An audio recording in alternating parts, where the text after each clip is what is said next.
Seconds. I've just started the Facebook Live. We can just go ahead.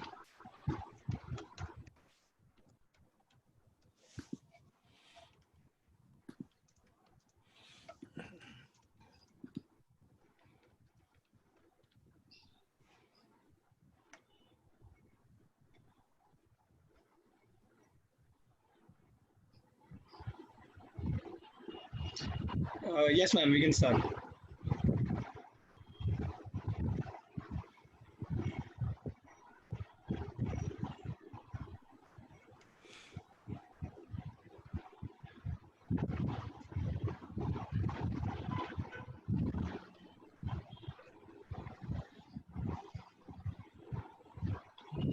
So thank you everyone for joining us today. The topic for the webinar today is PARP inhibitors in breast and ovarian cancer.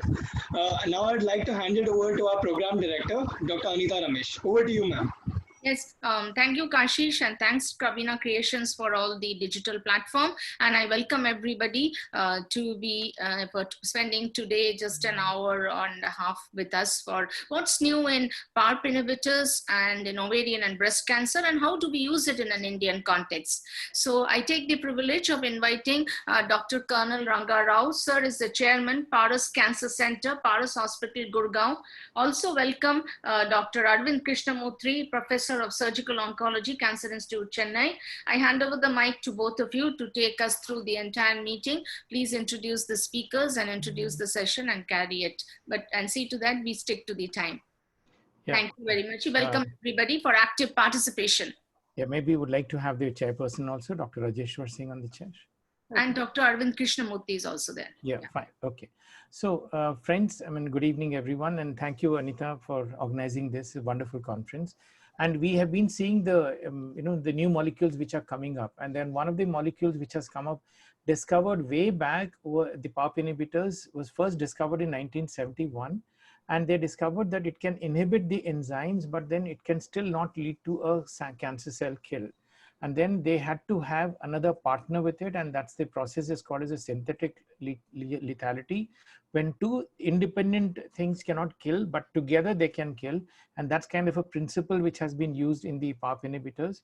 And the PARP inhibitors, ever since they have come, they have been used in the ovarian cancers in various settings, especially in the metastatic settings, and which is BRCA mutation positive. When it was used alone, without the BRCA mutation, they found that the people who have the BRCA mutation, it is working better. So that's how they discovered there's the biomarker.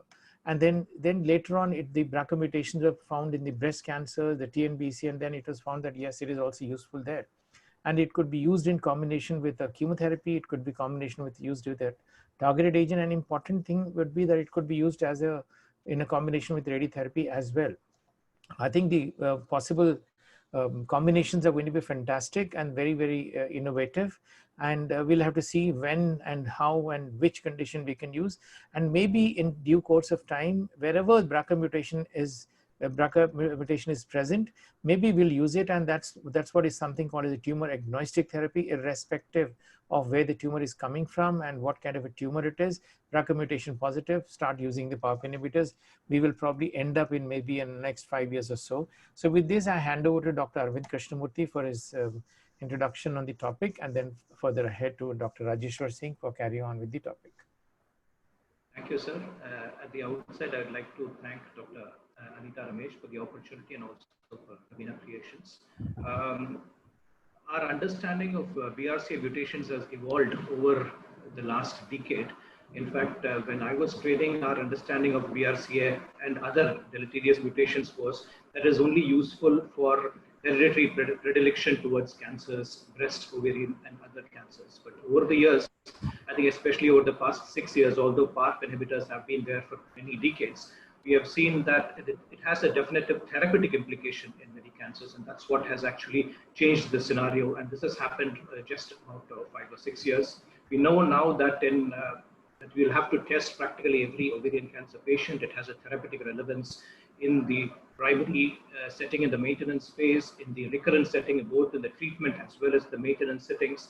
Also, I think beyond the breast and ovarian cancers, we have seen that PARP inhibitors are playing an important role in even pancreatic cancers, even in metastatic setting. I think there is a sort of role of PARP inhibitors, and I'm sure that in the coming years we will see its role in prostate cancers as well. Of course, a lot of this exciting data is there, and I'm sure that we will sort of hear from the experts in this field, and also that there's a lot of future also happening, considering that these agents are very good in the metastatic setting and also in the primary maintenance setting. I think they're trying to use PARP inhibitors in the adjuvant setting as well, and that is something that we are going to see possibly in the coming few years. We are also possibly going to see something beyond BRCA germline mutations, like, for example, exciting data on the PALB2 mutations that was presented in ASCO, and I'm sure Dr. Anita is going to allude to that. And also, as Dr. Colonel Rangarao sir said, that in a combination of PARP inhibitors with various agents, especially immunotherapy agents, targeted therapy agents, and even in breast cancers, I think they are trying to combine the PARP inhibitors with chemo and endocrine therapies as well. So it's very exciting data, and I think we really need to be abreast about all these advances that has been happening in the field. And I'm looking forward to a wonderful interaction in the hour and a half that we are going to have about case-based scenarios and also some sort of discussion of the updates that are happening in ASCO. And with these words of introduction, I would hand over to the chairperson, Dr. Rajeshwar Singh, to sort of take the program forward. Thank you. Thank you. At the outset, I want to thank Dr. Anita for this opportunity. Now, this BRCA mutation is a new kid in the block, and since it is a new, many of our oncologists even are not aware what tissue is to be sent, what biopsy to be sent, BRCA mutation is germline or somatic, whether HRD is required to be sent or not. So taking care of all these things, now I request Dr. Jitendra Bhatia, who is the Executive Director of the Datar Cancer Genetic. She'll be talking on demystifying the BRCA testing in ovarian and breast cancer. Dr. Jitendra Bhatia, please. Dr. Bhatia, you'll have to unmute your mic. Yeah. So thank you very much, Dr. Rajeshwar, for the introduction, and thanks a lot to Dr. Anita for giving me this opportunity to interact with the oncologist and put my views and thoughts in front of all of you. So I'll just share my presentation.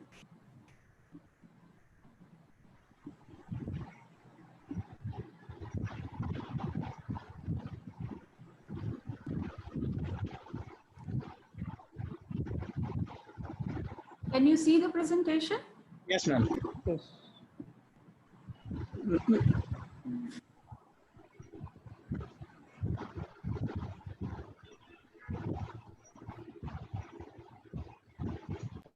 So the topic is demystifying BRCA testing in ovarian and breast cancer.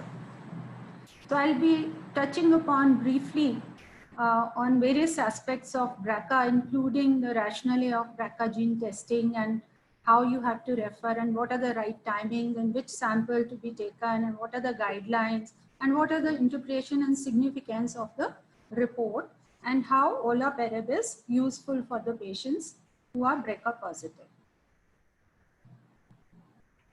So if you see the incidence, ovarian cancer causes more deaths than any other cancer of the female reproductive system. And if you see in India, out of 36,170 patients, the deaths are to the tune of 24,000, which is a very big incidence.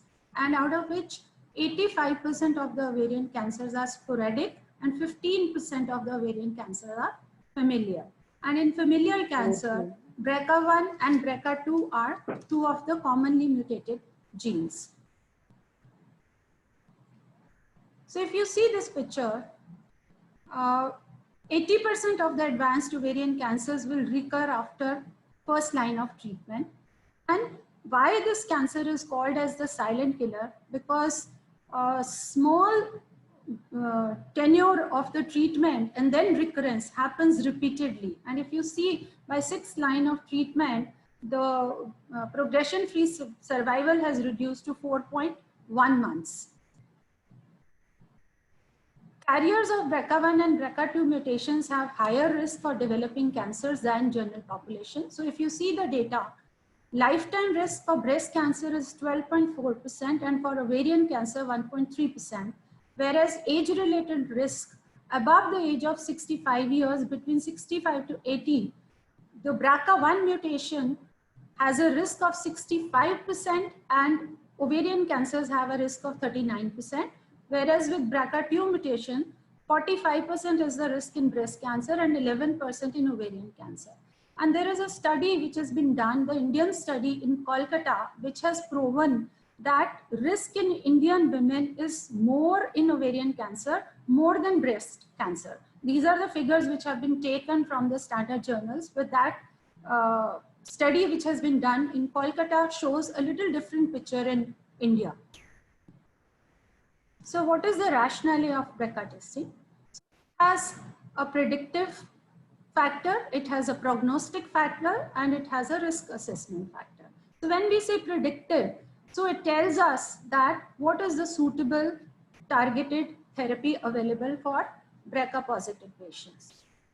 Prognostic and then risk assessment. So those people who are the family members of the patient, if they are found BRCA positive, so they can go ahead with the preventive strategies. So it has all the three advantages. So what is the referral criteria of BRCA gene testing in ovarian cancer patients? So these three criteria are important: the family history, the age of the patient, and the histology type. But interestingly, if you see this data, in ovarian cancer, family history and age at the diagnosis are poor predictors. In this first graph, you see that up to 47% of the patients have no relevant family history of ovarian cancer, which is a very big percentage, where BRCA is positive, but there is no family history. And in the second picture, you can see that 29% of the cases are positive for the cancer at the age less than 50 years. So age as well as family history, the significance is decreasing.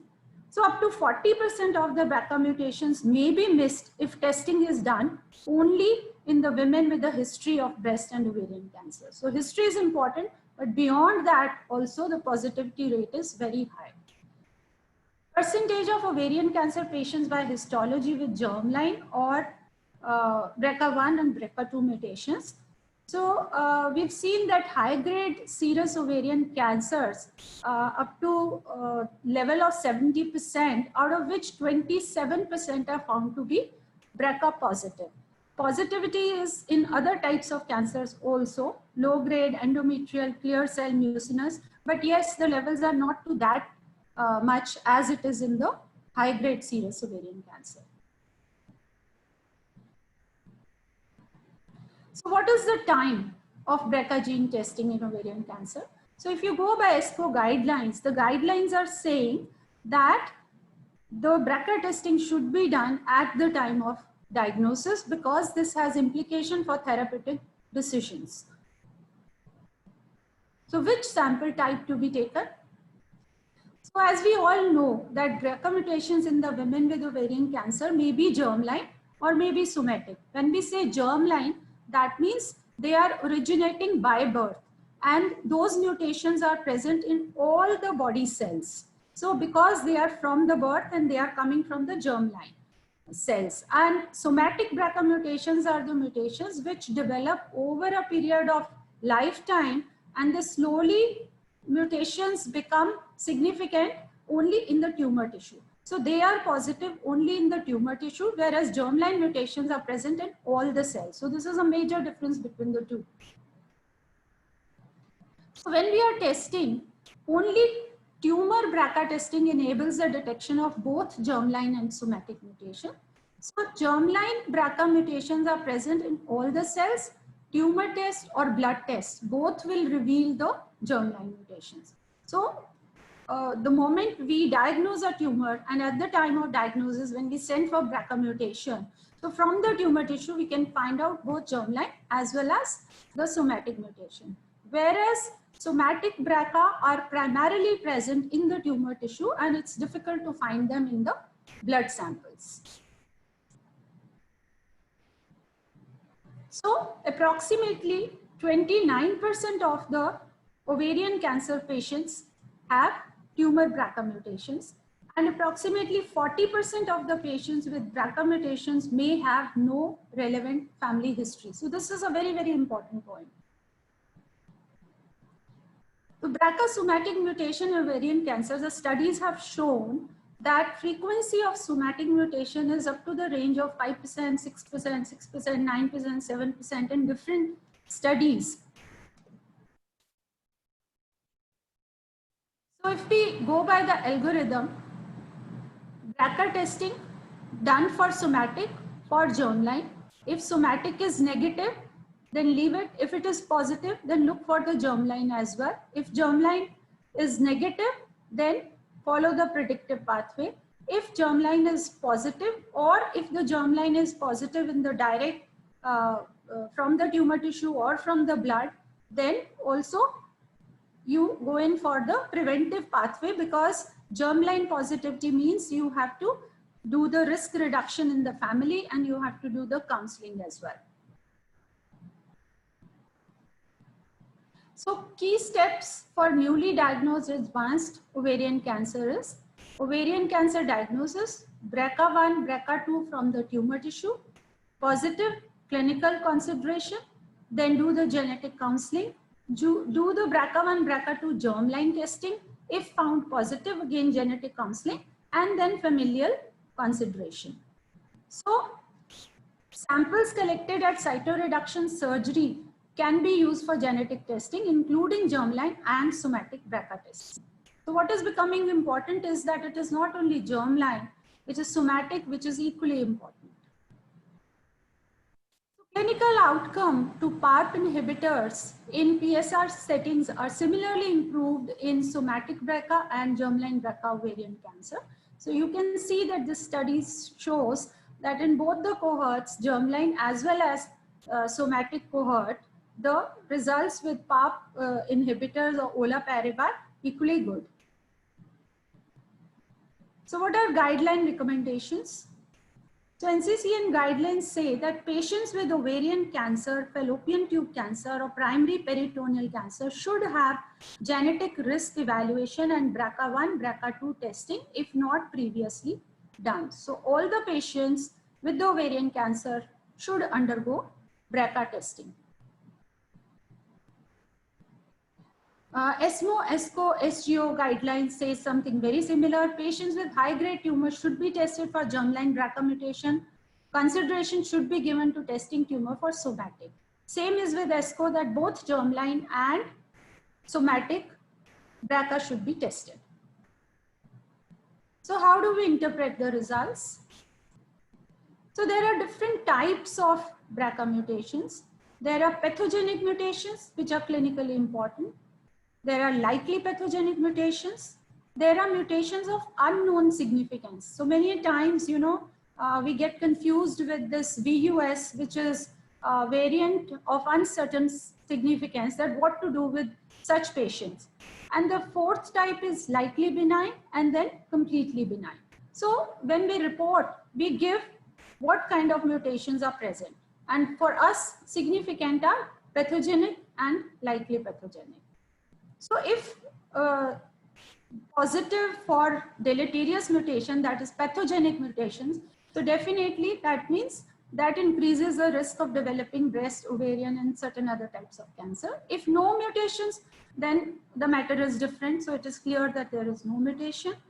And if you find mutation of uncertain significance, then you need to follow with the patient. Immediately, you don't have to do anything, but we need to follow, because we never know that tomorrow that particular mutation come out with some significance after certain research, and we might have to re-evaluate the patient based on that.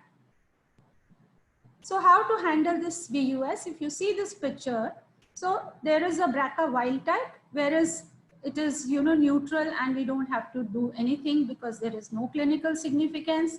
There is a BRCA VUS, which we are little concerned about, but immediate action is not required. And the third one is your pathogenic BRCA, where you need to proceed on the treatment lines. So what is the impact for the clinical management for the VUS patients? So it has no eligibility for preventive surgery. Relatives cannot be tested. Psychological impact of uncertainty is there in the patient, but we have to just wait and see, what is the significance coming out tomorrow. So clinical decision making should not be based on the BUS, and we should just follow such patients. So test results and genetic counseling interpretation.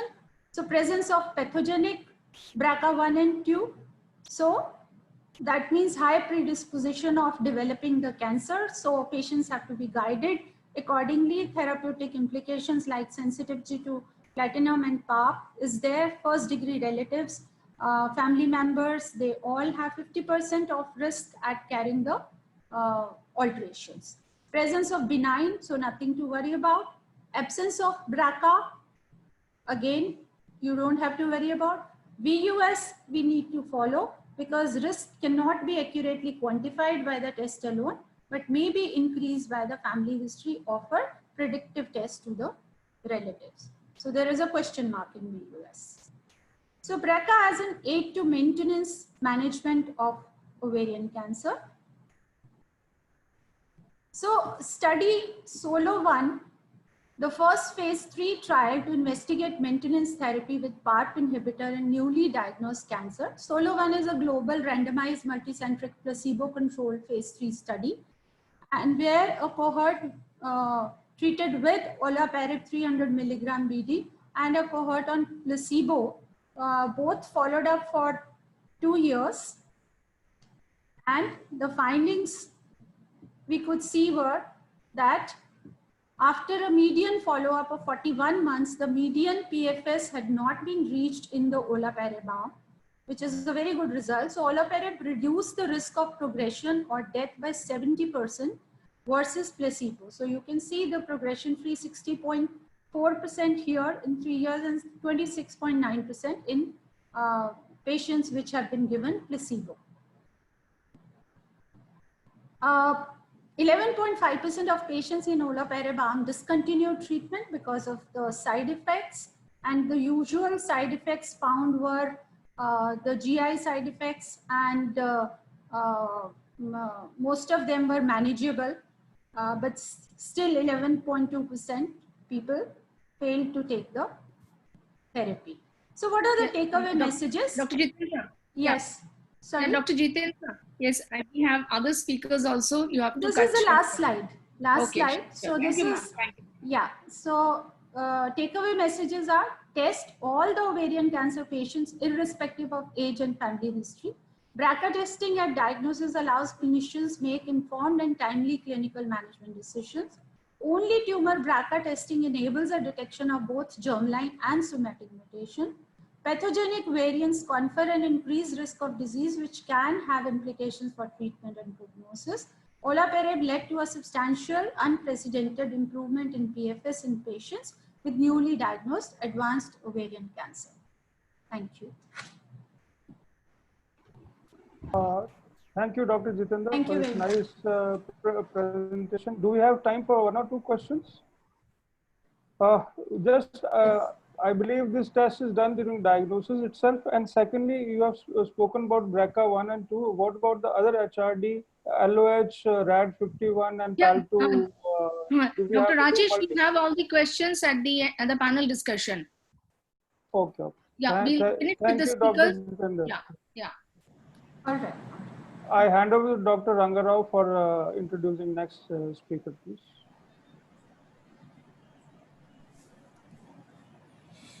Dr. Rangarao, sir.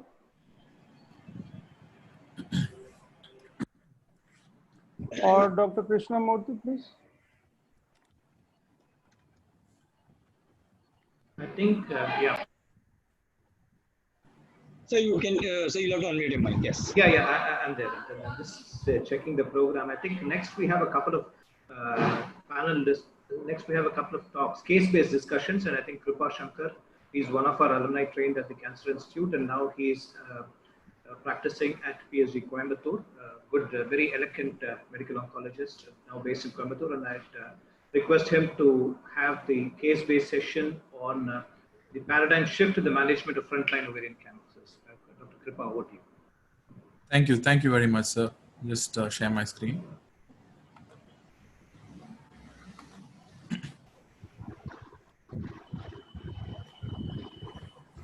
Are my slides visible?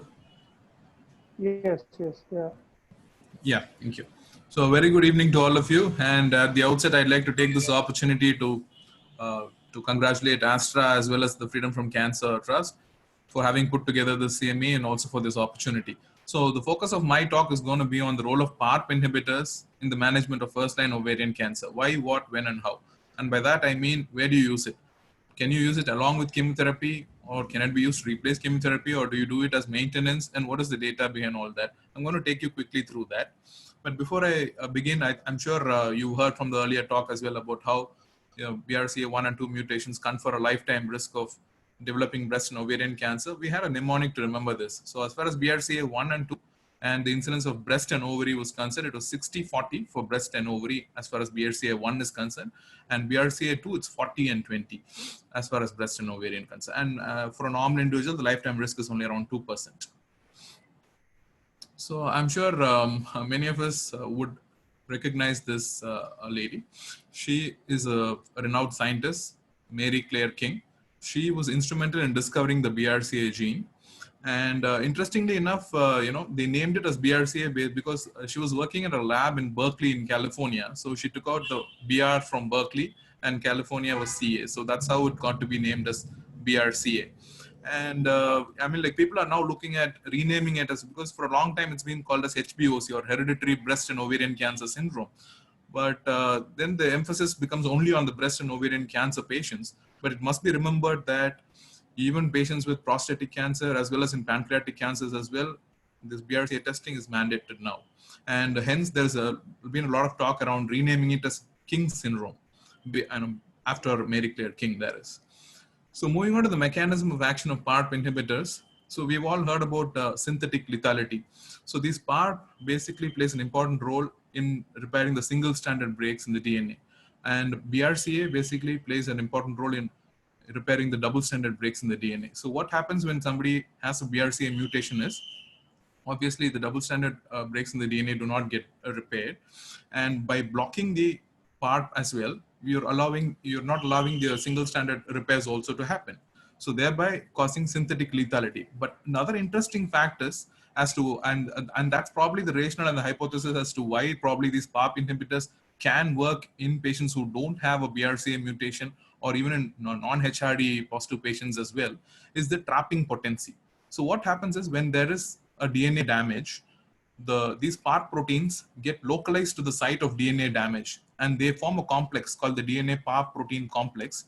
And this complex actually prevents further DNA replication, thereby leading on to cytotoxicity and cell death. So this is the direct cytotoxic effect as well, and this is called the trapping potency. So this is the current treatment landscape and of PARP inhibitors. As you can see here, the FDA approved options are in the first line as maintenance, and the data as far as using it along with chemotherapy, yes, the data is out, but it's still not yet approved. And as far as platinum sensitive relapse is concerned, yes, we know all the 3 PARP inhibitors are approved. And as monotherapy in the 3rd line and in the 4th line, we have rucaparib and olaparib, which are approved as well. So this is what it is. So in the 1st line, obviously we have olaparib that's already approved, and now niraparib is also approved in the 1st line as maintenance therapy. And you have olaparib plus bevacizumab, which is also approved as another 1st line maintenance option. And all the 3 are approved in the platinum sensitive relapsed ovarian cancer as maintenance therapy, and olaparib in the 4th line and beyond in somebody with a BRCA mutation, and rucaparib in the 3rd line and beyond with BRCA mutation. So this is the SOLO-1 study, which the previous speaker had also alluded to. This actually led to the approval of olaparib in the 1st line setting as maintenance. So interestingly enough, they took in only patients with germline or somatic BRCA mutations. Only 2 patients had somatic BRCA mutation in this study. Everybody else had a germline BRCA mutation. And they were randomized to olaparib versus placebo. And if you had a complete response, then the duration of treatment was up to 2 years. And if you had a partial response, then you had to continue until progression. So this was the impressive PFS advantage that was shown. So the placebo was around 13.8 months, and the median PFS was not yet reached, but it was roughly around 50 months. So a PFS benefit of close to 3 years or 36 months, remarkable, and the HR and the hazard ratio of around 0.3. Again, very impressive data, but will that actually translate into an overall survival advantage is something which we'll have to wait and see. We don't have that data yet. Moving on to the adverse effects, as you can see here, the incidence of non-hematological adverse effects, especially nausea, fatigue, and vomiting. The usage of antiemetics for nausea was about twice doubled as far as the use of olaparib is concerned compared with the placebo.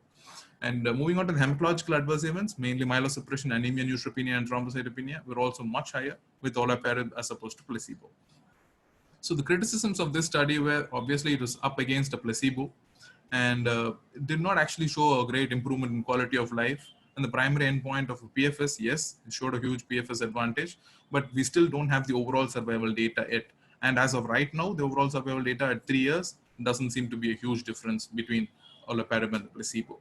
So we'll have to wait until the overall survival data is mature to actually see if you can actually have a statistically significant overall survival benefit as well. So this was the PRIMA study, which led to the approval of maintenance niraparib in the first line setting. So they basically took in all comers, irrespective of the BRCA mutation and even irrespective of the HRD also.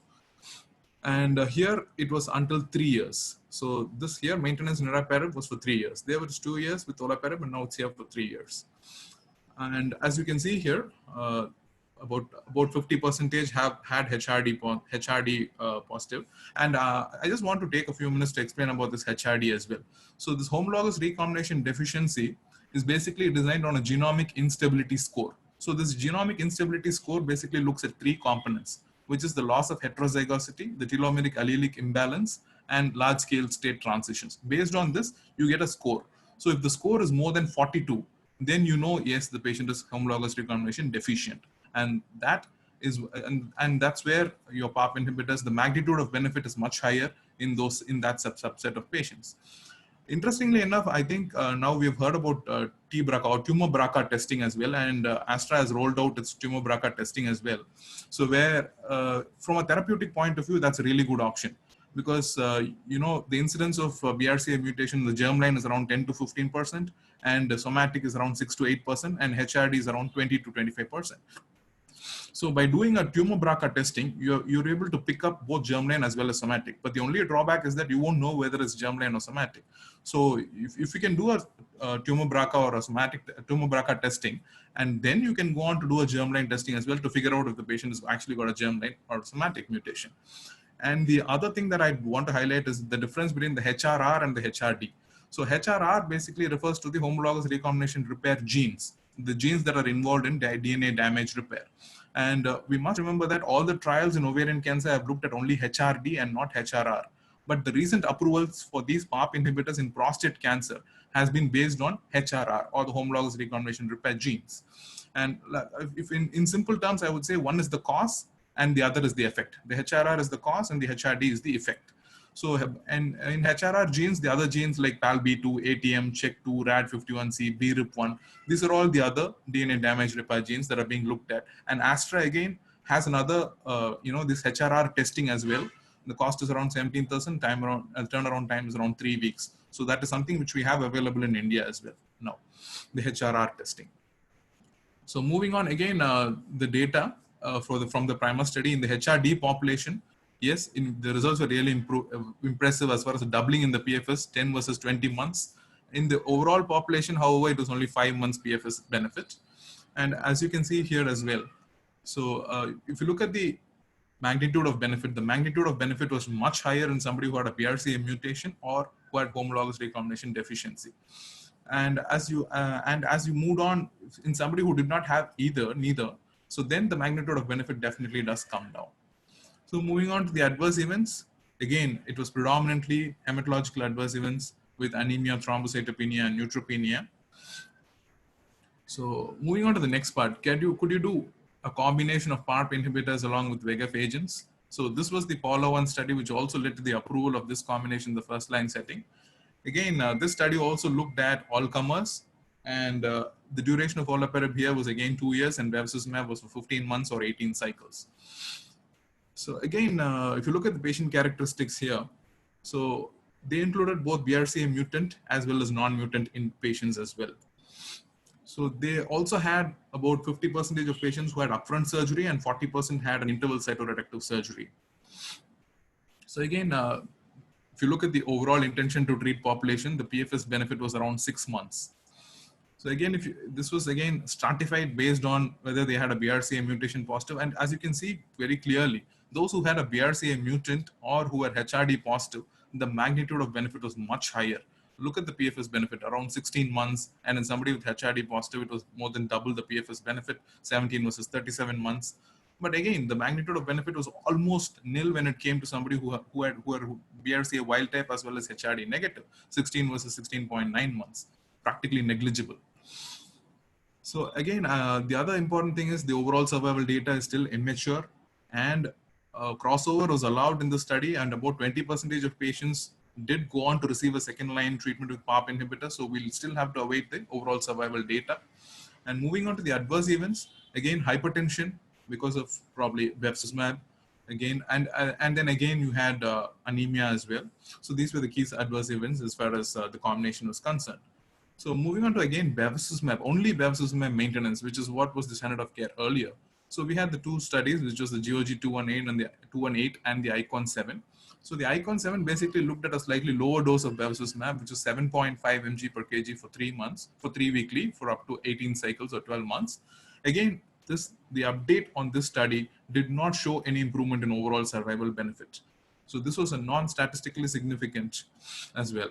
So this was again the GOG 218 study, which looked at bevacizumab maintenance. Here, the dosage was 15 milligram per kilogram, 3 weekly, and the duration was up to 22 cycles, about 15 months. And again, this was the update on the GOG 218 as well. Again, no improvement in overall survival, despite showing about a 4 months improvement in PFS. So this is another study which came out, and I mean, like, again, interestingly enough, could you do combination of PARP inhibitors along with chemotherapy? So again, this had 3 arms, only chemotherapy or chemotherapy with PARP inhibitor and no maintenance PARP inhibitor, or chemotherapy plus PARP inhibitors followed by maintenance PARP as well. And the duration was again up to 2 years. So interestingly enough, they did, I mean, like, I really do not know why they chose weekly Taxol, but about 50% of the patients did happen to receive weekly Taxol despite ICON 8 results. And this trial also looked at patients who had both BRCA mutant as well as wild type as well, and even HRD negative patients as well. So again, if you look at the results, I mean, like, in patients who had BRCA mutant, about a 12-month improvement in PFS. And again, in patients with HRD as well, it was around 11 months. So impressively, in both BRCA mutant and in HRD, you had a huge PFS benefit. And in the overall intention to treat population as well, the PFS benefit was around 6 months. So again, as you can see here, the magnitude of benefit really drops in patients who are both via wild type as well as HRD negative. So obviously, you will have to keep that in mind when you choose PARP inhibitors, that the magnitude of, even though it might be approved, irrespective of the BRCA status, you would really have to think about the magnitude of benefit in such an expensive drug. So again, the adverse events were basically myelosuppression during the combination phase along with chemotherapy. And in the maintenance phase, you also had nausea and vomiting as well, apart from myelosuppressive agents. So again, this is just a cross-trial comparison. Again, this is not how it should be done, because you have heterogeneous populations and then the frequency of scans were also different. But again, just to highlight the differences here, the PRIMA study had around 65% with stage 3 and 70 and 78 as far as the Paula 1 and the Vela study. And all of them have shown an impressive PFS benefit, but only time can answer whether they will actually go on to show overall survival benefit. And this is again a list of all the trials. We've seen that in the first line. I just want to highlight one study which is ongoing, which is the Athena study, which is looking at PARP inhibitor in combination with immunotherapy, or alone, or just as monotherapy, either PARP or nivolumab alone as maintenance. And the results are still awaited from that study. So moving on to the dosing, obviously olaparib is used at 300 milligram twice daily, rucaparib 600 milligram BD, and niraparib 300 milligram once daily. So, and as far as dose reductions are concerned, yes, your olaparib, you could go on up to a dose reduction of 200 milligram BD, and niraparib up to 100 milligrams once daily, and rucaparib up to 300 milligrams BD. And beyond that, you would really have to think about discontinuing the drug. So again, moving on to the last couple of slides. So I think this is what the natural history of anybody with epithelial ovarian cancer looks like. You have multiple relapses, again, platinum sensitive relapses to begin with, and finally they end up becoming platinum resistant relapses and finally succumbing to the disease. So what we're really looking at is an agent which can actually improve the overall survival as well, and not just show an improvement in PFS. So there are a lot of drawbacks and limitations with PFS. Obviously, it's timeline dependent. Supposing you do your imaging at 3 or 4 month intervals and somebody progresses at 2 months itself, you'll be able to only pick it up at the next imaging timeline. And again, there are drawbacks with using the RECIST criteria as well, which defines progression as more than 20% increase. So if you had only a 15% increase, you would still have to wait before you call it progressive disease. And again, with immunotherapy, you actually use the iRECIST criteria, which accounts for pseudo progression as well. And as far as non-target lesions are concerned as well, meaning bone lesions, pleural effusion, and ascites as well. And again, PFS, there are varied definitions as well, and it's not a very good surrogate for overall survival, especially in ovarian cancer. But then why do a lot of trials actually look at only PFS? Is it the chosen one? And Professor Ian Tannock in his talk at ASCO 2019 called it a planned flawed study for PFS as the abbreviation for PFS, and also called it a profit for sponsor, but probably he's right. And moving on to the cost effectiveness, the cost of olaparib, even with all the patient assistance program, is around 1.2 lakhs per month. And when you're talking about a median PFS of 50 years, that accounts to around 70 lakhs, close to 72 lakhs. And moving on to the recommendations as far as NCCN is concerned. So somebody with the germline BRCA, olaparib has a category 1 recommendation, and everything else has only a category 2A or a 2B recommendation. And we all know that category 2A is only based on lower level evidence. So somebody with a germline BRCA, definitely olaparib has a category 1 recommendation. So this would be the working algorithm probably in the future. We don't have niraparib yet, but once that's made available, probably this could be a working algorithm. Somebody with a germline BRCA mutation, you would want to do olaparib. Somebody with HRD positivity alone, you would want to do niraparib. Somebody with BRCA wild type, but still having HRD positive, still niraparib would be an option. But in somebody who's got both BRCA wild type as well as HRD negative, you would probably want to do only bevacizumab maintenance, and olaparib really in that setting, even based on the PAOLA-1 study, the PFS benefit was not great in that subset, which had both BRCA wild type and HRD negative. So to conclude, I would say it's not for all. And you have a higher magnitude of benefit definitely in patients who have a BRCA mutation or in HRD positivity. And the overall survival data is still awaited. There's no major improvement in quality of life. There are still concerns about the toxicity with even AML, probably because of the trapping potency and the direct cytotoxic effects. You've had secondary AMLs, acute myeloid leukemias as well. And drug holiday is definitely threatened and is definitely not cost effective. And with that, I'll conclude. Thank you all for your patient listening.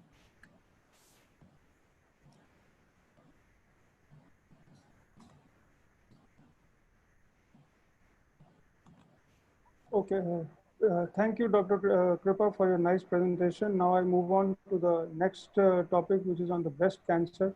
May I request Dr. Jayachandran, who's from Cancer Institute, Adyar. His topic is a case-based discussion, next generation management of HER2 negative metastatic breast cancer, a cancer khayal, focus on parts. Dr. Jayachandran, please. Yes. Kindly stick to time. I'll request you. Am I audible? Yes, you are. Good evening to everyone. I thank the Freedom from Cancer and the AstraZeneca for giving me the opportunity to speak on HER2 negative breast cancers, especially on PARP inhibitors in triple negative breast cancers. And this is my agenda regarding the BRCA in breast cancer, the trial which is on breast cancer, and if time permits, few case studies. And regarding the breast cancer in India, it is around, the burden is around 150,000 patients in India per year affected from breast cancer, and the 5-year survival rates are around 60% approximately, and around 22% present with stage 4 disease at presentation. About 30% are reported as triple negative breast cancers. And around Western data suggests that around 15 to 30% of patients with breast cancer, so 5 to 30% of breast cancer have germline BRCA mutation, and the Asian data is about varies from 10% to 30%. And we all know that most in the advanced breast cancer, especially in the metastatic setting, hormone receptor negative, HER2 negative breast cancer, that's a triple negative breast cancer, does very poorly compared to other subsets of breast cancer. And these are the unmet needs and the median survival of uh, a patient with metastatic breast cancer and negative subtype was around 4 months. And it's with 6.2 months in enabling monotherapy in report from India. And coming on to the treatment guidelines in HER2-negative breast disease, regarding the hormone positive and in patients with no visceral crisis, we all know endocrine therapy or endocrine therapy with the combination of CDK4/6 inhibitor is the treatment of choice as of now. And we tend to add ovarian suppression in patients with premenopausal or perimenopausal setting. In patients with visceral crisis, chemotherapy is preferred, either sequential single-agent chemotherapies with drug holiday, or in case of patients with a rapid progression or bad local disease, to attain a disease control quickly, a combination chemotherapy can also be considered. And the various chemotherapies, especially vaccines and anthracyclines and other drugs, as on the post 2 lines, there will be capecitabine, eribulin, vinorelbine, all considered and subsequent lines. Regarding the triple negative breast cancer, regarding BRCA mutation status in the germline setting plays an important role because of the advent of the introduction of the PARP inhibitors in the metastatic setting. And if there's no BRCA mutation present, the patient may be for sequential single chemotherapy, and in same case of combination chemotherapy in case of rapid progression or bad disease, local disease. So coming on to the BRCA in breast cancer, we all know BRCA is an important protein which is important for the double-stranded DNA repair. And in patients with the BRCA mutation, the patients have an heterozygous mutation which is inherited from the parent. And the first step is that which is being inherited from the parent, and the second is the activation of the second normally functioning wild type allele of the BRCA. So when this second happens, the tumorigenesis starts. So this is the basic 2-8 hypothesis, which holds true for most of the autosomal dominant diseases. And regarding the BRCA, if you take BRCA, around 60% of the patients with BRCA1 and 40% of the patients with BRCA2 will have breast cancers at any point of time in their lifetime. Around patients with BRCA damage, non-functional BRCA, will have only single-stranded DNA repair to be done, and also other types of double-stranded DNA, such as non-homologous end joining. It's a more error-prone damage repair mechanisms. And regarding the PARP and the mechanisms, I think my friend Dr. Krupashankar had explained you about extensively about the PARP and this mechanism. Still, I would like to have a small tutorial presentation. There are two types of breaks which can happen, either single strand break or a double strand break in a DNA. So in a patient with a double strand DNA break, when there's a normal cell, it is repaired by a non-homologous recombination. The other type is a non-homologous end joining. A single strand repair is a base excision repair which is done by the PARP. In a BRCA patient, BRCA positive patient, the DNA, the non-homologous recombination deficiency, has a homologous recombination deficiency by BRCA mutation. So in such patients, when you introduce a PARP inhibitor, the only available the mechanism for DNA damage is PARP. So when you inhibit it, so the single strand, more and more single strand DNA damage occurs, and it is more translates into more number of double strand DNA damages. So which is not repaired easily by the BRCA, which is a non-functional BRCA. And in such cases, the non-homologous end joining takes up. It's a more error-prone mechanism. So more and more mutations take up, and this it pushes the cell to death. So another important mechanism is the PARP trapping. I think Dr. Krupashankar has explained you about it very extensively about the trapping of the PARP.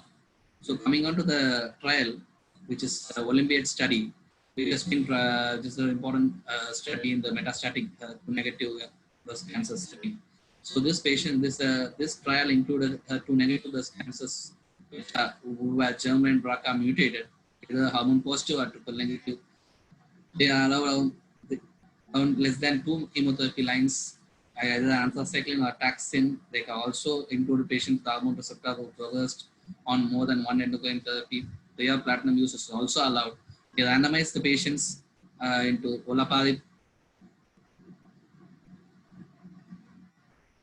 So they randomize the patients into olaparib 300 mg daily versus chemotherapy of choice, official choice. They included capecitabine, eribulin, and vinorelbine. Please keep in mind they did not include platinum in this official choice. So there's a 2:1 randomization, and primary endpoints was progression-free survival. Secondary endpoints were time to second progression, overall survival, objective response rate, safety and tolerability, and global health-related quality of life. So this is the baseline characteristics. Age, median age was comparable.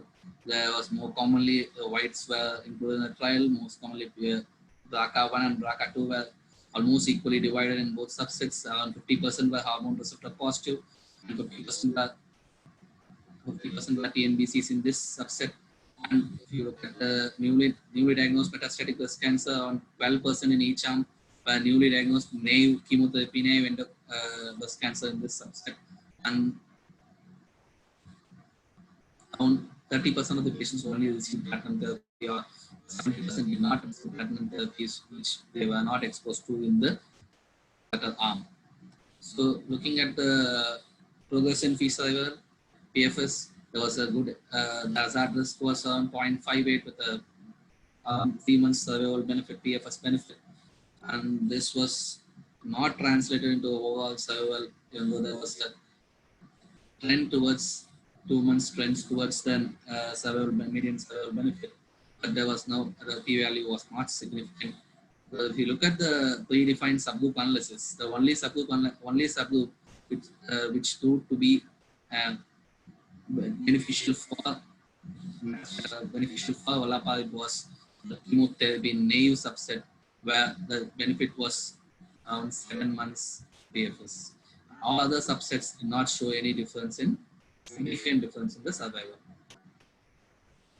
So this is a summary of all the endpoints.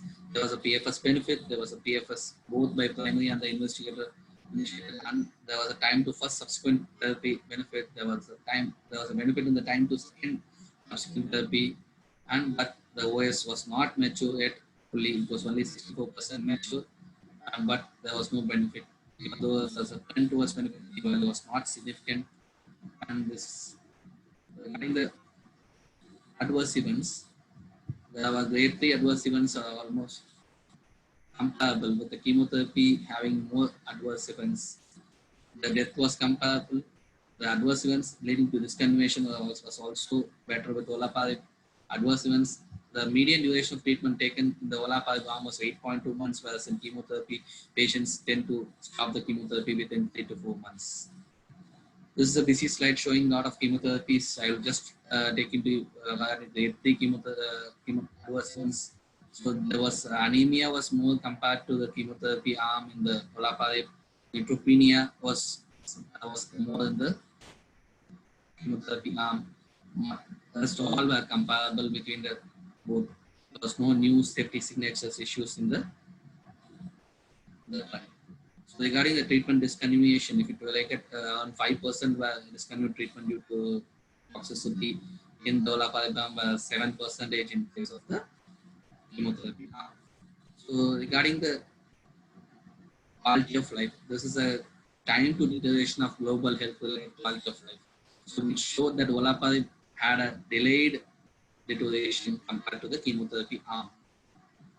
And this is where we can consider, in addition with TNBC, we should consider BRCA test upfront, and we try to give the chemotherapy as a first line before chemotherapy, as the subset analysis has showed that olaparib is a better works better when it's used as first line in a BRCA mutated rather than using a chemotherapy. Even though keep in mind that we are not, the comparator arm did not use a platinum agent.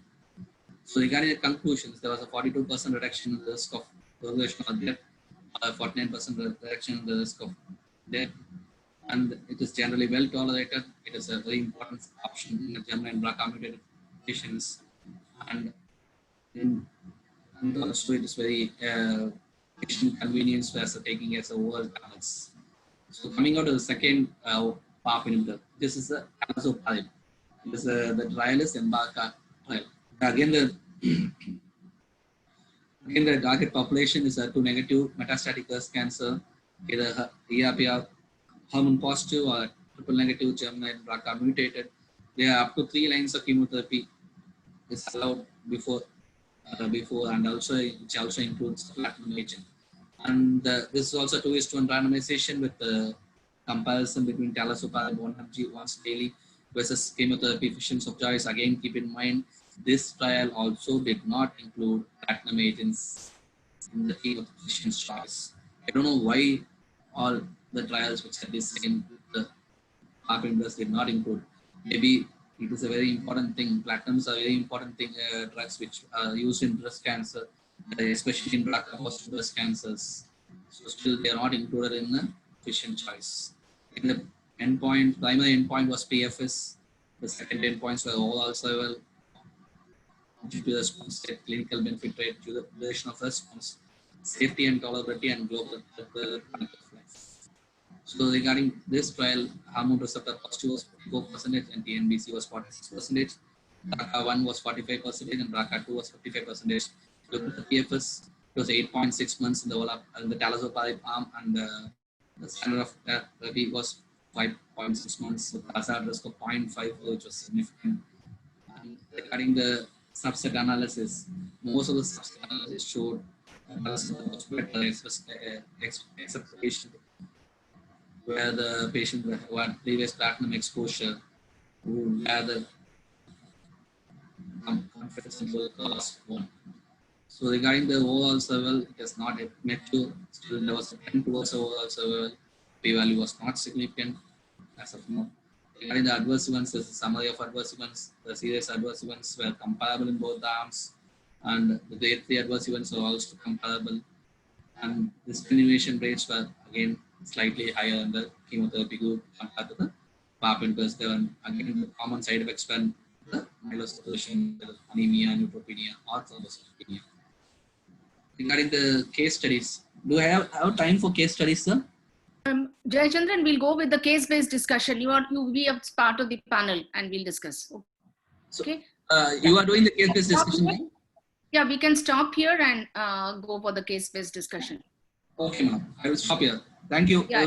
Thank you. Thank you so much. But be for the panel discussion. Stay back. Yes, ma'am. Okay. Okay, thank you, Dr. Jayachandran. Now I hand over to Dr. Anita for moderating next session, panel discussion on highlights from ASCO 2020 in Indian context. Kindly introduce your panelists also. Thank you, madam. Dr. Rajeshwar, you can introduce the panelist.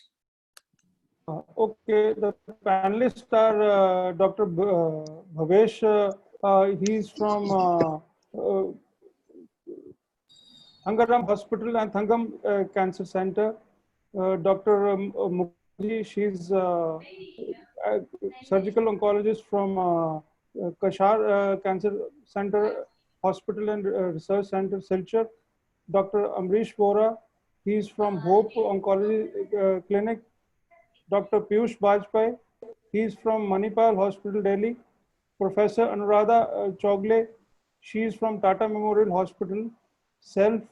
Then Dr. K. Chandra Moleshwari, she's from Oman Durar. Dr. J. Thanka, she's from Chennai. And Dr. Soumya Sarath Panda, he's from Bhubaneswar, Odisha. Yeah. I also add Dr. Vandana Mahajan here, and she is a senior consultant in radiology. Vandana, you can unmute yourself. Yeah, thank you. I welcome all my panelists, and I also request our previous speaker to continue because we will finish the other discussions now, which was raised during the presentation. Now, quickly, Vandana, these are some of the images given by Vandana to us. They are for discussion today evening. Vandana, please take us through. Yeah, I will just begin with what is the role of imaging. See, basically, we go with the CT scan. And in specialized conditions, we will go for the MRI, where you consider MRI only as a problem solving tool. Most of the times, all of us, and in fact, all the oncologists are more comfortable with the CT scan. So we will do with the CT most of the times. Whereas in this is a few conditions which I just want to show you how MRI helps. Here you can pick up the diffusion restriction basically in a predominantly hyper mass, where you can see this is the solid component and the large cystic mass with internal septations. And this mass here shows you some diffusion restriction, which is a forefinger of the malignancy. The next, can you put the next slide? Yeah. This is how the CT scan normally you will be seeing with an advanced ovarian cancer. You can see the omental deposits. I think you should be able to figure out the omental nodules here with the large ascites. The bowels are displaced to the side. Okay, it's again in this. These are the common scenarios which you will be seeing. The next patient. Again, the next. Yeah. Okay. Now, the more important thing which we have to figure out is the deposits in the subdiaphragmatic region or in the mesentery.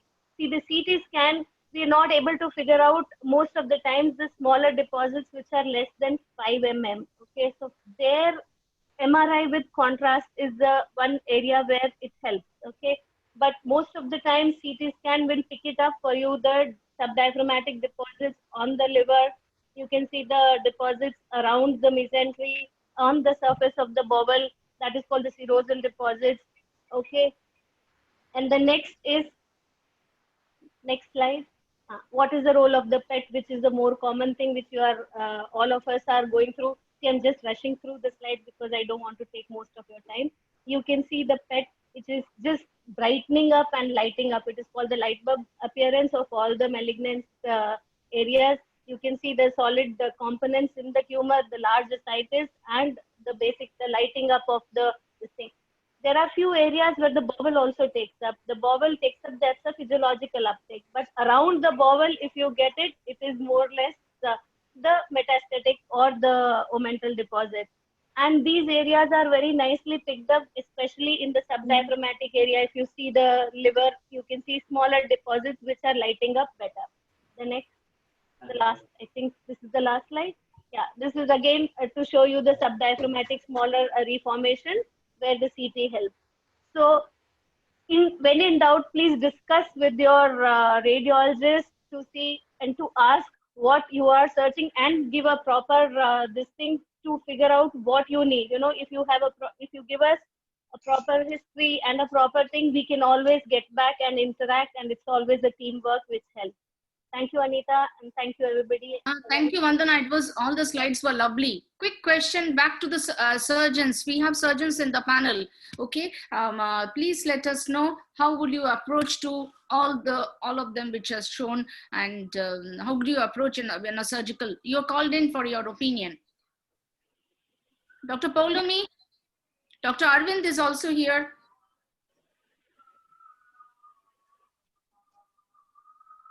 Dr. Paulomi can have a go first, and then. Yeah.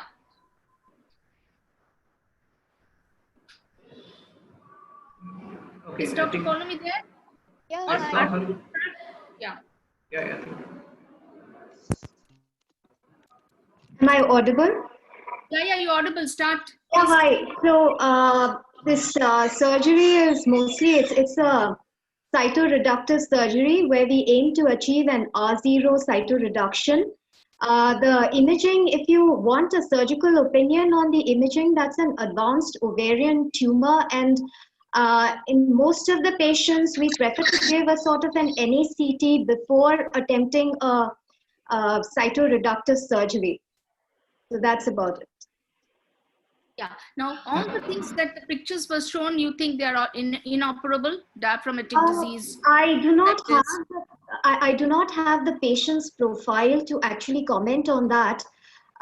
Definitely, these are advanced lesions, but whether we may be able to achieve an R0 also depends on the patient's profile, because these are major supraradical surgeries, and in a lot of cases, we would also like to incorporate HIPEX. So a patient's profile is important before I can comment about, and suppose your patient has been given neoadjuvant chemotherapy and followed by there is considerable partial remission in the tumor. Okay, and what is the role of second look cytoreductive surgery? This is one of the paper from ASCO 2020 virtual meeting. Dr. Arvind, also please. No, I think I'd like to add to what Dr. Paulmi has said and endorse whatever she has said, and wonderful slides by Dr. Vandana also. I think the two parts of this, while considering an imaging for a patient for suspected ovarian cancer, we generally tend to prefer CT scans, MRI more for the benign lesions, but I tend to agree with Dr. Vandana in some odd cases, MRI would be able to complement the CT scans. So that's one thing about the image. Yeah, I'll finish, madam. And the other thing is regarding the surgery, I think there is again a Western European divide. Generally, what happens is surgeons in the West tend to be more aggressive. Even in stage 3 and stage 4, they would actually, even if you see the NCCN guidelines, they would actually say that to go for radical surgeries, irrespective of the extensive burden of the disease. Having said that, there are certain radiologically criteria for inoperability, and I think Dr. Vandana can allude to some of the criteria. So upfront by radiology, there are about 13 different criteria are there, but I think there are no standardized criteria, but some of them can sort of, to an extent, tell us whether a particular patient is operable or inoperable. Of course, as Dr. Paulmi said, the general condition of the patient also determines to a large extent, and only when we sort of see that the general condition is not that good, and based on the imaging criteria, it's sort of inoperable, we give neoadjuvant chemotherapy. Whereas the surgeons in the East, they tend to give more often neoadjuvant chemotherapy and then operate. So that's my take. And Dr. Vandana can add to the comments on the CT criteria for inoperability. Yeah, see the basic CT criteria, which is there to say that the patient may not be able to, you cannot achieve an R0, or even a debulking cannot be done, or it becomes inoperable, is the presence of metastasis. Okay, when you're doing the CT, you cover up the liver to the pelvis, and then if you see straight away liver metastasis, not the liver deposits. See, there are difference between the liver deposits and a liver metastasis. Parenchymal disease, parenchymal deposits are inoperable, is what is the criteria. Then if it is going inside the bowel, multi-level bowel involvement, okay, is again a big criteria for inoperability. Dr. Paulmi, quick, I just want your opinion for this. Do you really go and do a laparoscopy after the neoadjuvant chemotherapy is given and you're planning for a secondary cytoreduction? And what are your thought process just quickly before we get into the study, and how we can use the study in an Indian context? Okay, the role of laparoscopy, if the CT scan is showing us moderate ascites, definitely I would like to put in a scope and do a laparoscopic scoring. From my alma mater, Regional Cancer Center, there's a paper by one of my colleagues who has scored laparoscopic scoring, where you can find out whether it's an inoperable tumor, whether you can achieve an R0 resection. So thanks, Dr. Tomar, for that. So this is the role of laparoscopy when you want to assess, and there are fixed criteria for that. I'm not going into it because Dr. Arvind, I'm sure I don't need to tell him that. Apart from that, when you ask me about the secondary cytoreduction, the patients we need to choose, this is not done as a standard surgery. Patients that we choose are very, they have to have very, selective patients in terms of disease-free survival, platinum sensitivity, and whether the patient is progressing rapidly, in which case, or the CA-125 is very high, in which case we would prefer a systemic therapy than going in for a secondary cytoreduction. Okay, and saying this was this I got it for today's discussion. There were actually 3 papers: GOG 313, DEXTRA 3, and the last, the Shanghai study. They're all highlighted. All looked into secondary cytoreduction and in an ovarian cancer. This is a SOC, the Shanghai Oncology Group. And so looked into the stages. See, we just move on. And if you see this is the AGO desktop study. And if you have a complete resection, your survival is much higher than those who failed to do these surgeries. Okay, and I know it is it's now becoming a practice in the second line, even in the third line, we go ahead and do an aggressive surgery. And you commented about HIPEC. So what is the HIPEC about? Which patients will you take up a HIPEC? Follow me?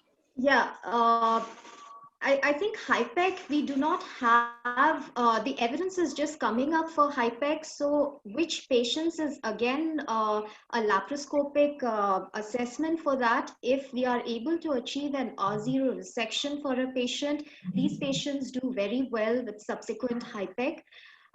If we are not able to achieve an R0 resection, these are not the patients who are going to benefit from HIPEC.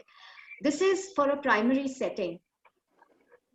If you're considering on a secondary cytoreduction, that has, I think evidence for that or the studies for that is still less, but there will be a lot of promoters for HIPEC, especially if the primary cytoreduction was not done by, surgical oncologist, or it was not an R0 resection. We would like to attempt a secondary cytoreduction, and then patient, you can put her up for HIPEC. And a thing I would like to add is, so in these studies, what they saw that even. Yes, yes, Dr. Anita.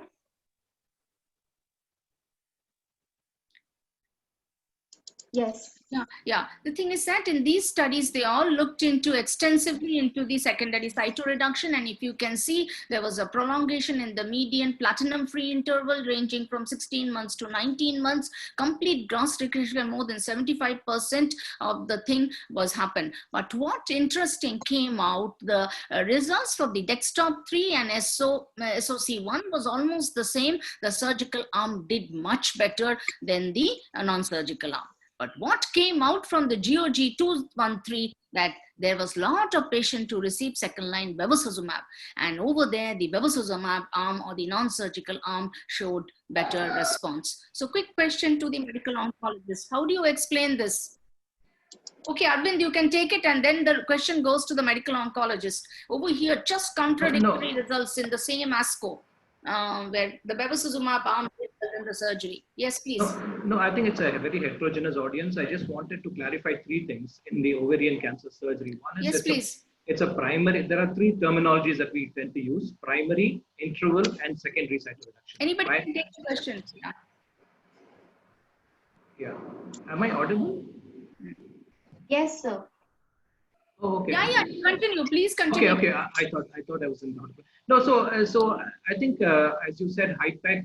There is a lot of evidence in the interval cytoreduction setting, and sometimes in secondaries, and there is not much, but people tend to sort of extrapolate and give that evidence. And I think that is something that I thought, just because it's a very heterogeneous group of different clinicians and radiation and medical oncologists, I thought I should just clarify this. And of course, most of these results were pertaining to secondary cytoreduction. That is, you have a recurrence subsequently, and then you sort of try to do some sort of an intervention at that time.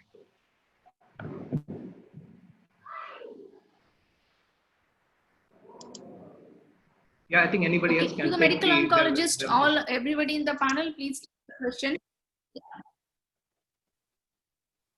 Yeah, bevacizumab. Why? What was little interesting? How did the bevacizumab arm do well? Ma'am, can I comment? Yeah, please, Bhabesh. So, ma'am, I think bevacizumab arm did very well. But I would actually like to know what were the other things or other agents which were used, because I have hardly seen any study with bevacizumab giving an overall survival of 65 months and above. So that's actually it is just not only bevacizumab, but also I think the various other lines of therapy which were used before or after bevacizumab. But PARP was not used. None of the patient got PARP inhibitors in this. So Only bevacizumab. exactly, ma'am. I'm actually surprised because the maximum PFS which we have seen in most of the studies is only with PARP, like 20 months and 22 months. But none of the other agents have been able to show that. Okay. So I'm really surprised. Yeah, but the overall conclusion is that with the Dextop-3 and the SOC1, that yes, if patient is operable, second line, we should go ahead and do the surgery. And depending upon the amount of the localized disease, your percentage of resection depended. And this was one of the randomized studies in cytoreductive second line was done. And all the 3 data got presented in the last ASCO showing the residual disease. And if you see the survival benefit with surgery, and those who had R0 resection as usual did much better than this. So the takeaway from this, the criteria for patient selection was same, validated. Impact of surgery on progression-free survival and overall survival was consistent among the 3 studies. Dextop and SOC had similar control arms, but the outlier was that the GOG, much higher use of bevacizumab was demonstrated. So we need to go more into the depth, better understand, and better look into other markers. What you said, Bhabesh, correctly, what drugs were used, what are the maintenance. And this brings to the pathologist. Now you have the whole specimen with you. What is the test that you would like to do? We have Dr. Tanga with us, Dr. Jitendra Bhatia, Dr. Chandra Mauleshwari, and Professor Anuradha from TMC, Tata Memorial Hospital. Please, your comments, please. First of all, I'm Dr. Tanga here. Yeah, can you hear me? Yes, ma'am. Yeah, first of all, handling the specimen is very important. We have to go as per we follow CAP protocol. First, primary examination of the specimens, margins are very important, and the PTNM staging is important. Then we go for the molecular testing, depending upon the inputs from the clinicians. Ovarian cancer BRCA testing is recommended at the time of initial diagnosis. But if the clinician asks, it will be sent. Blocks will be preserved. It will be sent for initial testing. Other testing, all is depending upon the request from the oncologist. Some people ask VEGF, some people ask HER2/neu. All those things will be done, can be done, and it is recommended as per the protocols. Dr. Anuradha, your opinion, please. Yeah, so actually that's what I said. Tumor testing is very important. And then if there is a positive for the BRCA1, BRCA2 this thing, then we can go to look for the germline variants and we can do the blood testing. I think that is also important to look for the germline variants. Germline variants. Yeah. Okay. Which question? Can I add in, ma'am? And microsatellite instability markers, of course. Yeah. BRCA 1 and 2 is being done for all epithelial ovarian cancer. More so with high-grade epithelial ovarian cancer, but it is present, of course, in all other type of epithelial ovarian cancer. So it is being sent on a regular basis. And then we do a microsatellite instability marker also on all the epithelial cancer, especially the endometriosis. Okay, thank you, Dr. Chandra Mauleshwari. Quick question. Yeah. Okay. Thank you. A quick question to our medical oncologist, Dr. Soumya and Dr. Ambrish Bora and Dr. Piyush Bajpai. This is in the ASCO 2020 virtual meeting. The overall survival data of the SOLO-2 and NGOT was published, and the maintenance of your thought process of in a platinum resist sensitive relapsed ovarian cancer with the BRCA mutation. What would your drug of choice and how will you take it forward? Ma'am, Dr. Vora here. Yeah, doctor, tell me. This is the first trial which showed improvement in overall survival. We are waiting for OS data for SOLO-1, but SOLO-2 final analysis of OS showed it maintained the PFS effect in OS also to the tune of 12.9 months, that is almost 13 months. A very good data. Both PFS and OS hazard ratio is highly statistically significant. I would definitely use this based on SOLO-2. In fact, we have been using olaparib as maintenance routinely nowadays. Okay, Madam, Dr. Piyush. Yes, please, Dr. Piyush and Madam, Soumya. the data was very reassuring because the Solo 1 already we had the data for the maintenance frontline, and the Solo 2, that was a relapse, platinum sensitive relapse, and the data was very reassuring to see a overall survival benefit. So definitely it is a drug that is to be looked into. We were waiting for this overall survival data, and it looked like it would come, and it is there. So looks good, and definitely olaparib is one of the now the choice chemotherapy free maintenances post relapse platinum's setting, platinum sensitive setting. One thing, ma'am, which is little surprising between olaparib and niraparib is that in niraparib there is approval for non-germline mutation also, but the picture is not very clear about homologous repair deficiency and homologous repair score as was presented. So I think that is somewhere little bit we need clarity. But yes, based on Solo 2 OS data, olaparib becomes category 1. Category 1, 12.9 months, and 42% of the patients were alive that first year. So quite good one. And that brings us to some conclusion how to go about. Okay, an advanced tumor. This we will skip. There are some posters on good olaparib. Okay, for paucity of time, we'll go to breast. Okay, so you have to hit me hard because it hits you hard back, but we have good drugs with us to go around.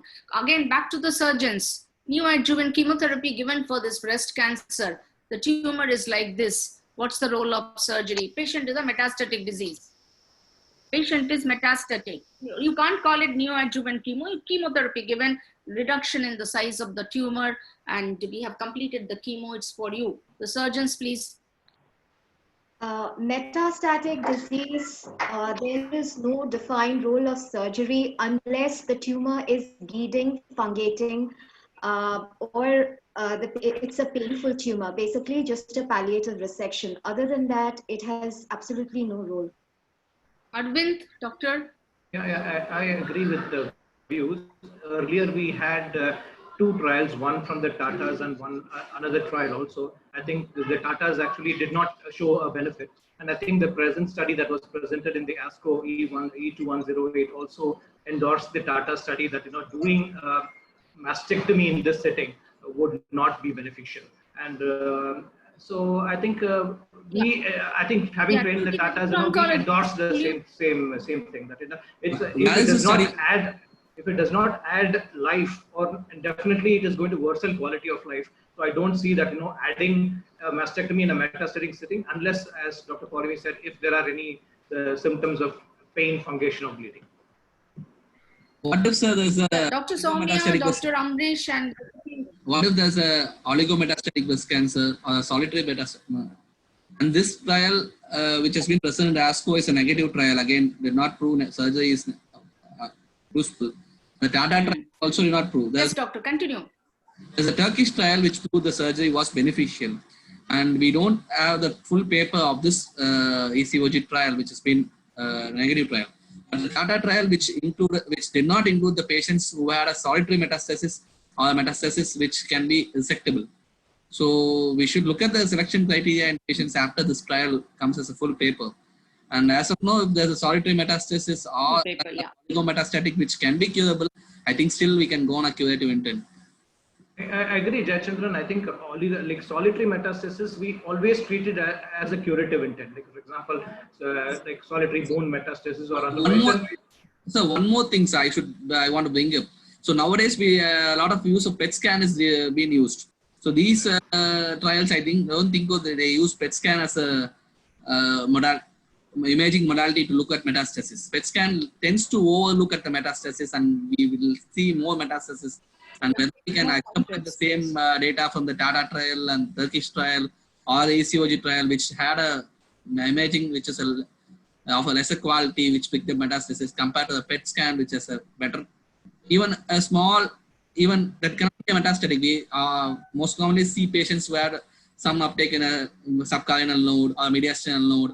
Which I agree with you, Jayachandran. Pickup is much higher. We are regularly doing PET CT in this. So Yeah, if you see progression-free survival, overall survival, both the curves are overlapping. But when they did a sub-analysis, is the triple negative cancers, they did somewhat better, but okay, that they left the study at that point quoting that. Locoregional progression, yes, there were locoregional progressions. Quality of life was not, did not improve by doing the surgery. So we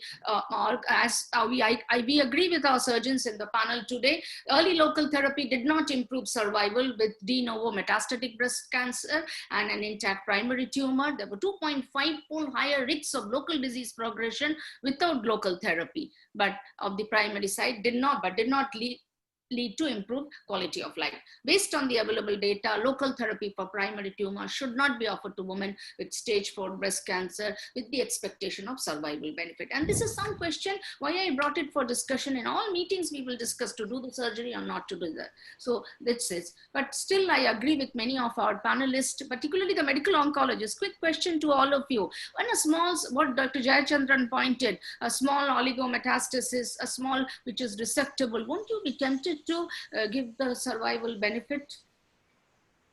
Dr. Vora here, ma'am. In our clinical practice, whenever there is an isolated 1 or 2 metastasis, I agree with Dr. Arvind, we always end up treating with a curative approach.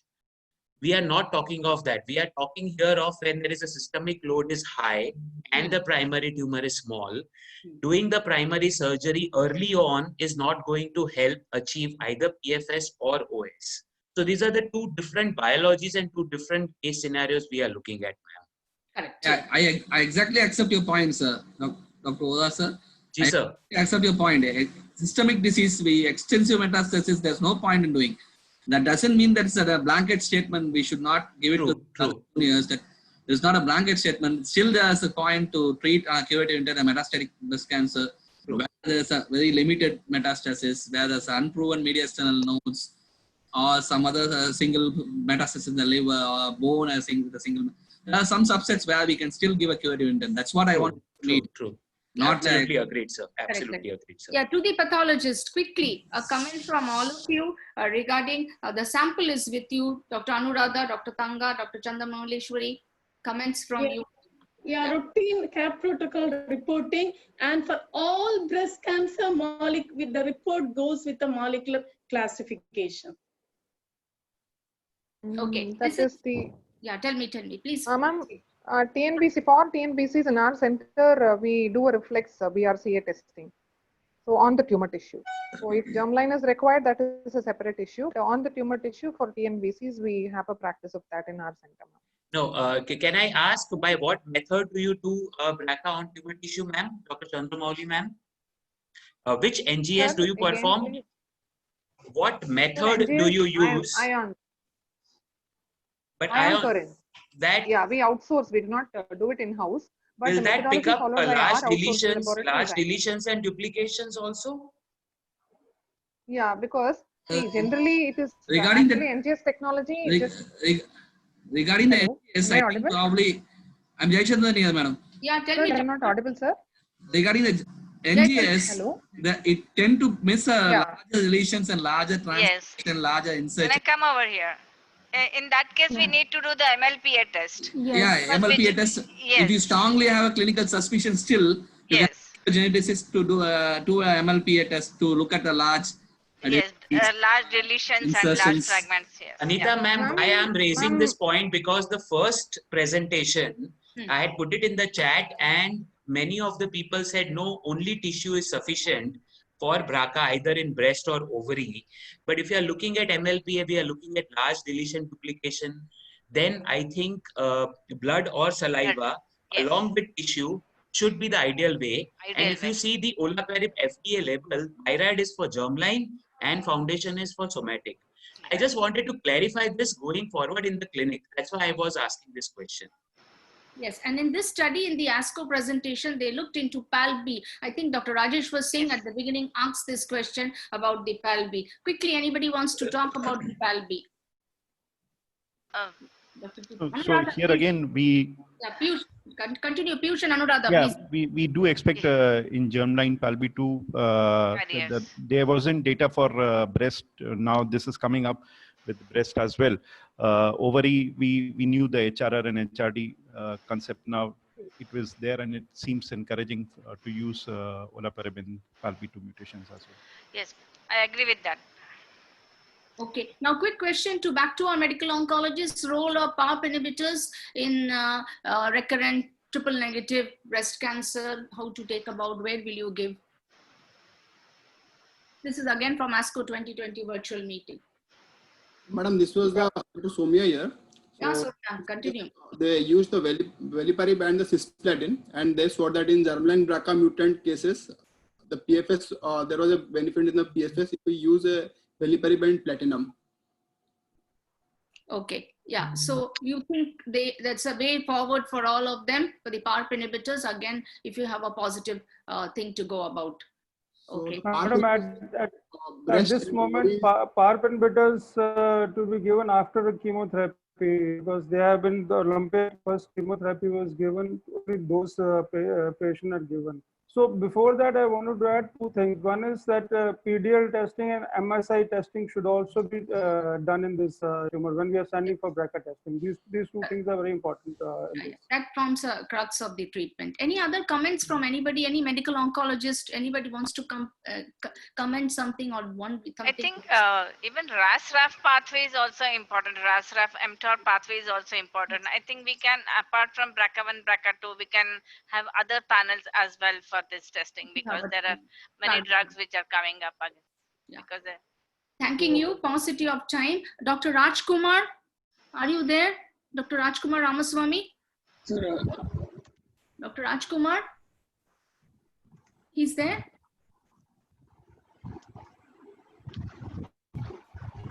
Rajkumar is there? Not yet. I don't think. Okay, then I request either Dr. Ranga Rao to conclude the session or Dr. Rajesh was saying with the final remarks.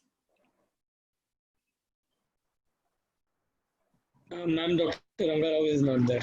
Oh, Rajeshwar is there, or I will conclude then. Okay. Yeah. This was a wonderful discussion today, because we had very limited option in triple negative breast cancer as well as in ovarian cancer. And now, in fact, the chemotherapy, I think we have reached a peak. Nothing much is coming in standard chemotherapy. Now the targeted agents are being developed more and more. And PARP inhibitors are also one tablet which can be given, which can be added to other chemotherapy schedules. It is just like lung cancer. 1 decade back, we wouldn't have imagined that patient having the targeted, that is actionable mutation which are there. We can treat those patients with one tablet in metastatic setting, and patient can live for many, many years. The same thing we are witnessing here in PARP inhibitors also. Now, and in this last SGO 2020, we have seen n number of papers which are coming for PARP inhibitors, and they are the new kids in the block. Now, these are there, but the other issues are, one is the toxicity, both the financial as well as the physical toxicity of these, and how to do the new testing. And we have discussed these, because of this cost constraint, how we can apply this treatment in our setting. So today we had a wonderful discussion, and everyone participated very nicely. And I think I thank everyone and Dr. Anita as well as all participants for taking part in today's discussion. Thank you very much.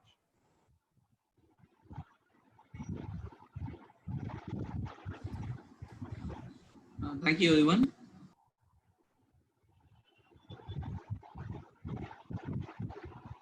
Good night. Good night, Thank you, Dr. everybody. Anita. Have a nice time. Bye. Bye-bye.